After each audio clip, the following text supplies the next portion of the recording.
Historia del cristianismo, tomo 1, capítulo 30, las iglesias disidentes.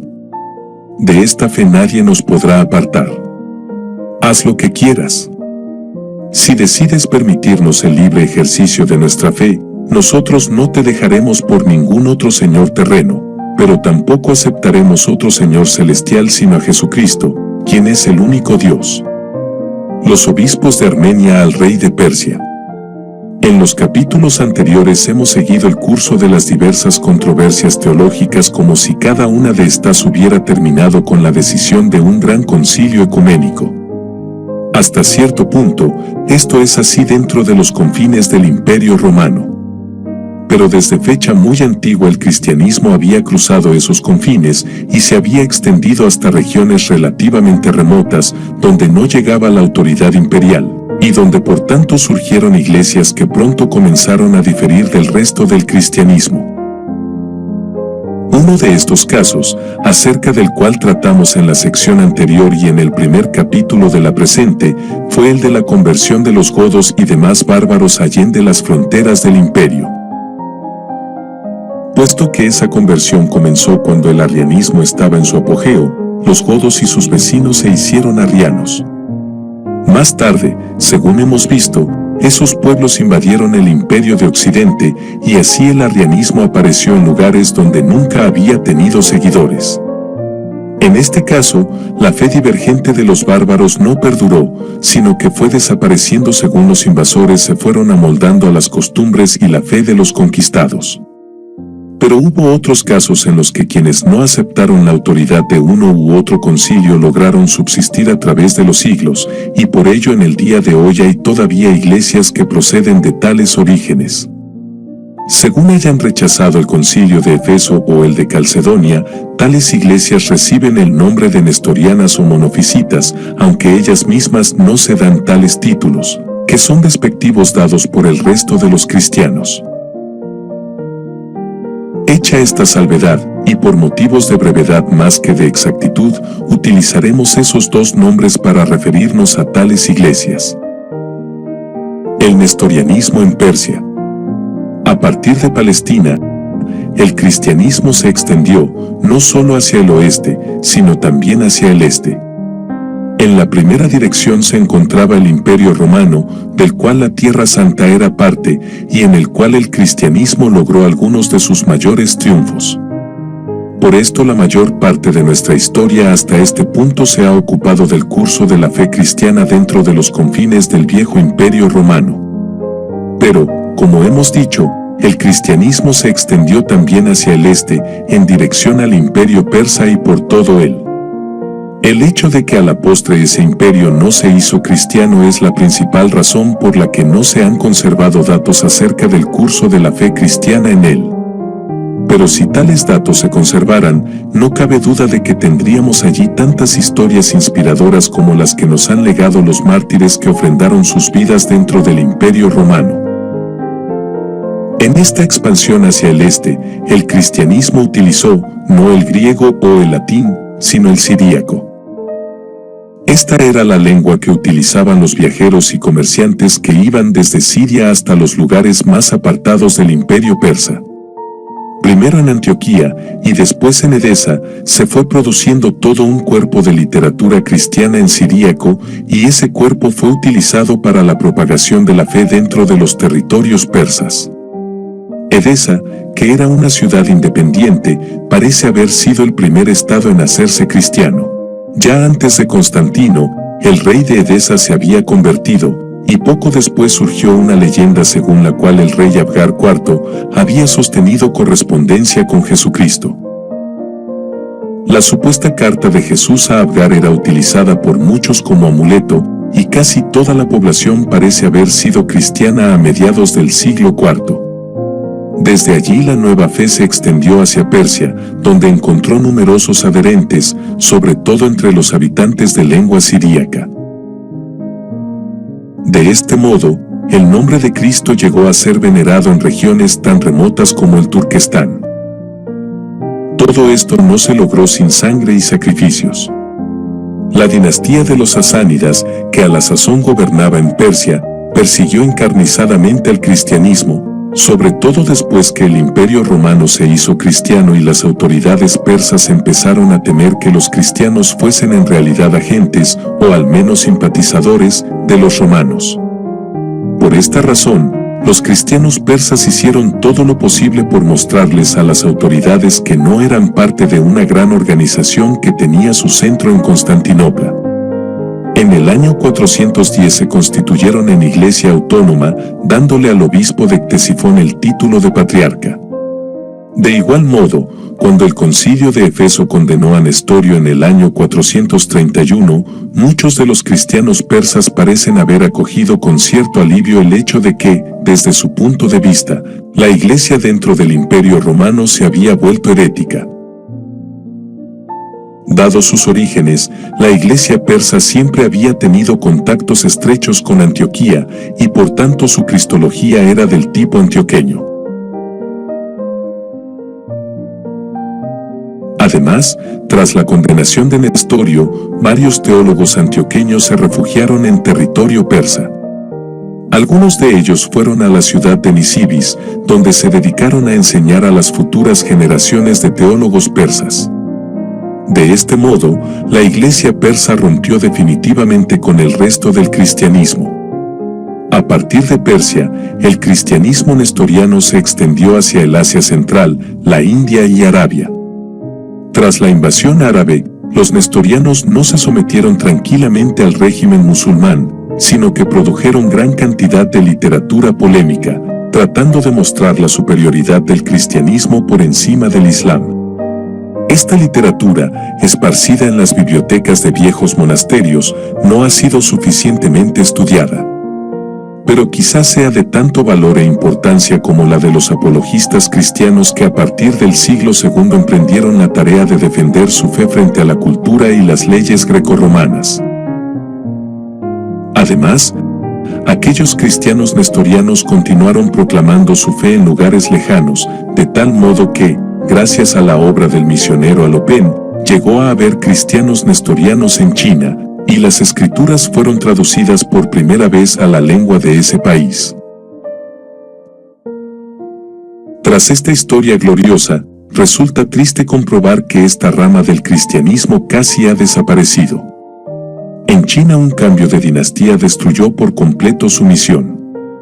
En la India quedan unos pocos nestorianos. Su principal núcleo se encuentra en los países actuales de Irak, Irán y Siria.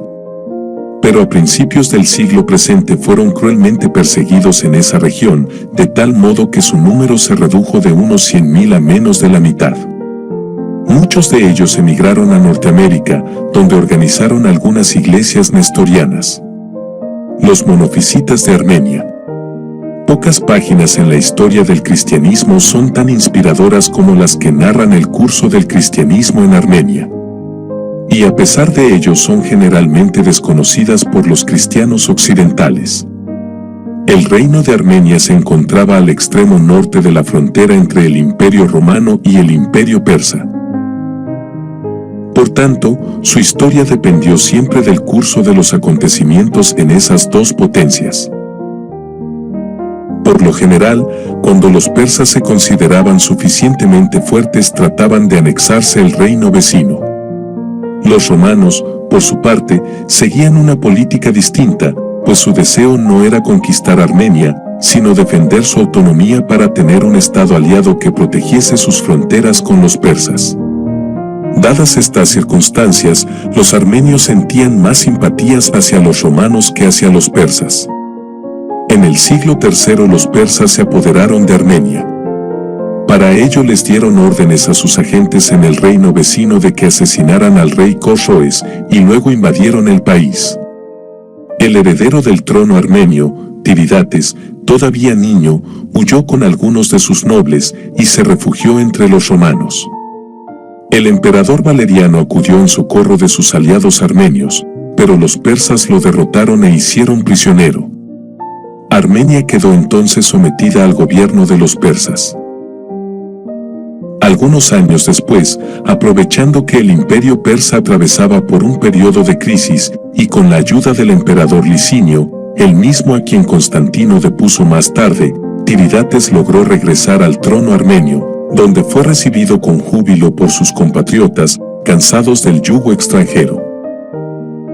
Pero la crisis en el imperio persa fue breve, y el rey Narsés, tras poner fin a una guerra civil que había desangrado sus dominios, volvió a invadir a Armenia, lo cual obligó a Tiridates a pedir asilo de nuevo en territorio romano. En Siria, Asia Menor y Constantinopla, los refugiados armenios conocieron el cristianismo, y algunos de ellos se convirtieron. Entre estos últimos estaba un pariente de Tiridates, a quien la historia conoce como Gregorio el Iluminador. Una vez más las legiones romanas marcharon al campo de batalla contra los persas, cuya invasión de Armenia amenazaba los territorios romanos. Esta vez tuvieron mejor éxito que la anterior, y los persas se vieron obligados a firmar un tratado de paz mediante el cual el imperio romano se anexó varias provincias que anteriormente habían pertenecido a Persia, y Tiridates recuperó su trono. Junto a Tiridates, regresaron a Armenia los nobles que habían estado exiliados en territorio romano. Entre ellos se contaba Gregorio el Iluminador, quien inmediatamente empezó a predicar su nueva fe entre sus compatriotas. Esto no era del agrado del rey, quien al parecer temía que el pueblo armenio creyese que la corte se había romanizado durante su exilio. Por ello, Tiridates hizo encarcelar a su pariente por 15 años.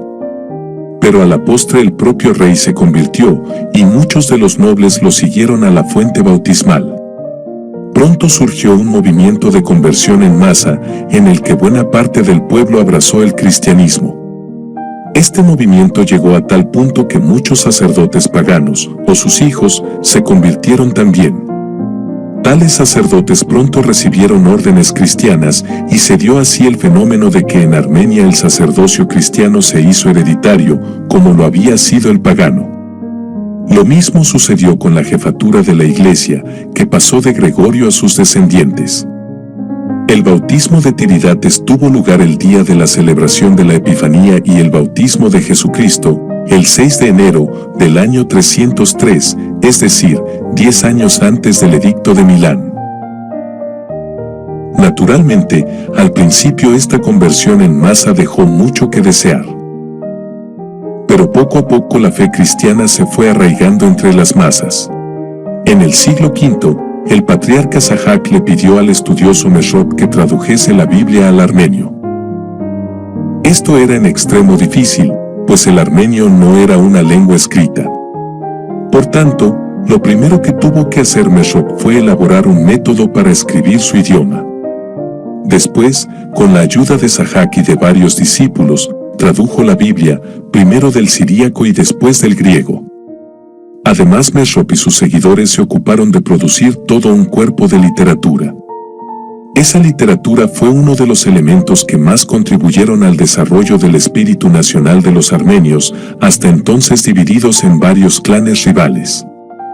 En el año 450 la nueva iglesia se vio fuertemente amenazada.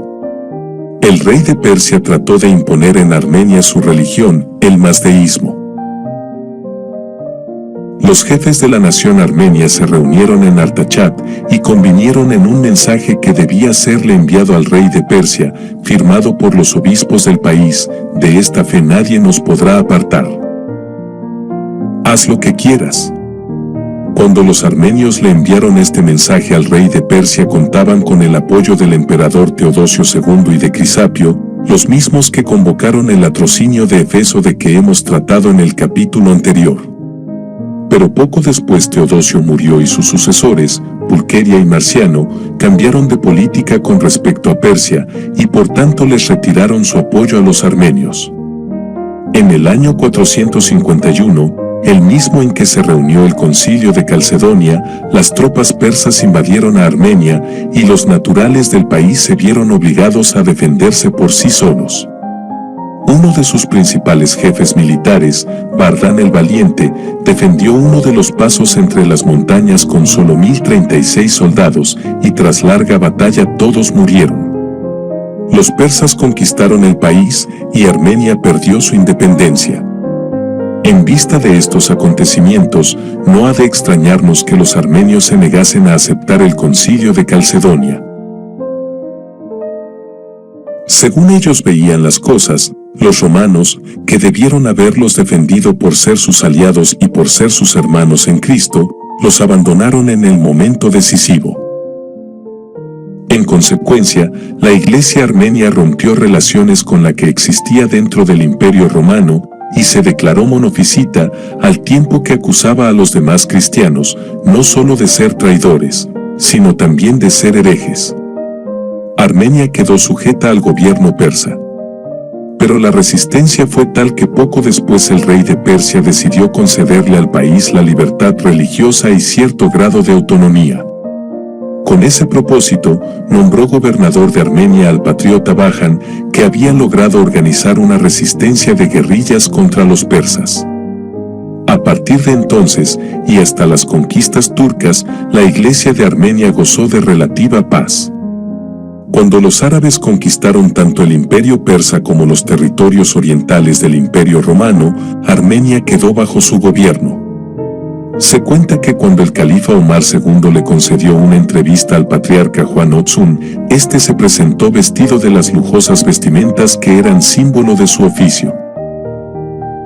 El califa le preguntó al patriarca si su maestro no había enseñado que sus discípulos debían vestir humildemente. El patriarca le pidió al califa que lo acompañase a una habitación privada y allí le mostró la túnica de piel de cabra que llevaba bajo sus lujosas ropas. El Señor nos enseñó también que no debemos hacer alarde de nuestra virtud, le dijo al califa. Este último, convencido de que solo Alá podía darle a un ser humano la fortaleza para vestir de tal modo, le prometió al patriarca que los cristianos no serían perseguidos. Durante los varios siglos que duró el régimen árabe, los cristianos armenios vivieron sin mayores dificultades. Aunque había edictos que limitaban sus actividades y en algunas ocasiones hubo persecución, en términos generales los árabes respetaron la religión y cultura de los armenios. En el siglo XI los turcos seleúcidas se apoderaron del país. Estos turcos eran maometanos, al igual que los árabes, pero se mostraron mucho más fanáticos. Al parecer, los turcos se hicieron el propósito de destruir la iglesia de Armenia, aun si para ello fuera necesario exterminar la población. En tales circunstancias, muchos armenios emigraron hacia el Asia Menor, donde por algún tiempo se estableció el reino independiente de la pequeña Armenia. Durante el periodo de las cruzadas, estos armenios se hicieron aliados de los cruzados y hubo cierto acercamiento con Roma. Pero a la postre los turcos se hicieron dueños de toda la región y continuaron oprimiendo a los armenios. A principios del siglo XX, esa opresión llegó al punto de matar a decenas de millares de armenios. Hubo aldeas enteras que desaparecieron y los sobrevivientes se esparcieron por todo el mundo. Muchos de ellos se dirigieron al hemisferio occidental, donde fundaron comunidades en los Estados Unidos y en Brasil. Otros armenios, que vivían en la porción de la antigua Armenia que había quedado bajo el dominio de Rusia, lograron continuar algunas de sus viejas tradiciones en su tierra ancestral. Los monofisitas en Etiopía. Se cuenta que en el siglo IV dos hermanos cristianos, de nombre Frumencio y Edesio, naufragaron en las costas del Mar Rojo. Allí fueron capturados y hechos esclavos por los habitantes del reino de Aksum, en el África. Tras un largo periodo de esclavitud, su sabiduría hizo que se les diera la libertad y llegaran a ser consejeros del rey. Edesio decidió por fin regresar a Tiro, su ciudad natal. Pero Frumencio fue a Alejandría, donde Atanasio, uno de los gigantes cuya vida estudiamos en la sección anterior, lo consagró obispo y lo envió de regreso como misionero al reino de Aksum. La labor misionera fue ardua y alrededor del año 450, unos 100 años después del comienzo de la obra de Frumencio, el rey Exana se convirtió al cristianismo. Al igual que en tantos otros casos, pronto los grandes personajes del reino y buena parte del pueblo lo siguieron a la fuente bautismal y el reino se volvió cristiano. Aquel reino de Axum fue engrandeciéndose mediante una serie de conquistas y a la postre fue el núcleo alrededor del cual se formó la nación de Etiopía. De este modo apareció un vasto reino cristiano al sur del Egipto, allende las fronteras del Imperio Romano. La Iglesia de Etiopía guardó siempre relaciones estrechas con la del Egipto y por tanto cuando el Concilio de Calcedonia condenó al patriarca de Alejandría, Dioscoro, los etíopes siguieron el ejemplo de la mayoría de los cristianos egipcios y se negaron a aceptar las decisiones de ese concilio. Es por esta razón que los demás cristianos les dan el título de monofisitas.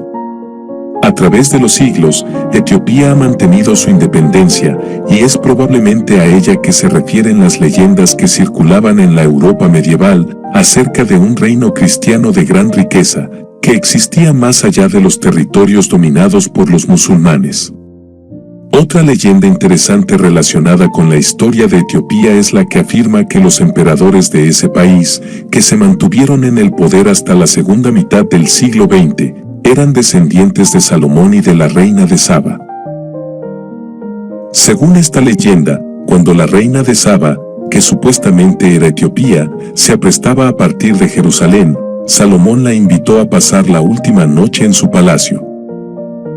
La reina le manifestó que temía por su virtud, y el rey le respondió que, siempre que no tomase nada de su palacio, él la respetaría.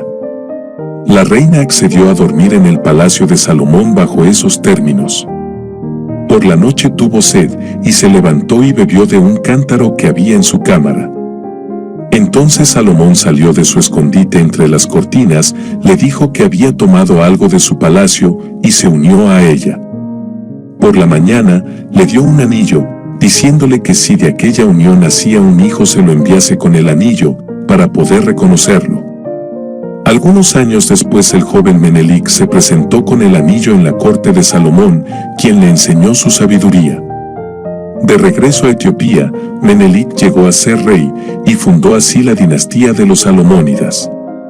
Todo esto no es más que una leyenda, pero señala el hecho de que el cristianismo etíope, a diferencia de buena parte de la cristiandad supuestamente más ortodoxa, ha conservado a través de los siglos un sentido claro de las raíces judaicas del cristianismo. Los monofisitas de Egipto y Siria. Según dijimos en el capítulo anterior, dentro del Imperio Romano, en las regiones de Egipto y Siria, había fuertes contingentes que se negaban a aceptar las decisiones del Concilio de Calcedonia. Los diversos decretos de Basilisco, Zenón, Justiniano y otros que discutimos entonces eran otros tantos intentos de ganarse la simpatía de estas personas. Por tanto, la historia del monofisismo dentro del Imperio Romano, al menos en sus primeros años, ha sido narrada dentro de ese contexto. Aquí solo nos resta añadir algo acerca de las dos iglesias que surgieron de esa complicada historia, es decir, la iglesia copta y la iglesia jacobita. El copto era el antiguo idioma de los egipcios, que estos habían hablado antes de que el país fuese conquistado por Roma. Mientras la gente culta, particularmente en Alejandría, hablaba el griego, y muchos hablaban también el latín, los campesinos y demás personas pobres, descendientes de los antiguos habitantes del país, hablaban el copto. Fue entre estos últimos donde el monaquismo primitivo encontró la mayoría de sus adherentes. Y fue también entre ellos donde la oposición al Concilio de Calcedonia se hizo cada vez más fuerte. Cuando los árabes conquistaron el país, el cristianismo de habla griega, cuya fuerza estaba principalmente en las ciudades, continuó aceptando las doctrinas de Calcedonia, y siguió en comunión con el patriarca de Constantinopla. A estos cristianos se les dio el nombre de melquitas, que quiere decir del emperador. Pero la mayoría de los cristianos egipcios continuó en su oposición a las decisiones de Calcedonia y rompió con Constantinopla. Estos cristianos reciben el nombre de coptos y hasta el día de hoy constituyen la iglesia más numerosa en el Egipto. Mientras tanto, en Siria y los alrededores sucedió algo parecido. Justiniano trató de aplastar el monofisismo en la región, pero Teodora se opuso a esa política y protegió a algunos de los principales opositores del Concilio de Calcedonia. Uno de estos fue Jacobo Baradeo, un evangelista fervoroso de vida austera, que se dedicó a viajes misioneros en los que convirtió a muchas personas, consagró a por lo menos 27 obispos, y ordenó a millares de sacerdotes. Sus viajes lo llevaron por toda Siria y hasta Egipto, Persia, Asia Menor y Constantinopla. Su labor fue tal que poco después se empezó a hablar de la iglesia monofisita de esa región como la iglesia jacobita, y así se llama hasta el presente. Cuando los árabes conquistaron la mayor parte de los territorios en que Jacobo Baradeo había laborado, la iglesia jacobita reafirmó su independencia del imperio bizantino y su repudio al concilio de Calcedonia. Pero a pesar de ello no lograron ser tan numerosos en Siria como lo eran los ortodoxos. A mediados del siglo XX el número de sus miembros ascendía a unos 100.000. En resumen, las principales iglesias disidentes que surgieron de las controversias cristológicas y que perduran hasta nuestros días son 5. En oposición al concilio de Efeso, surgió la iglesia nestoriana.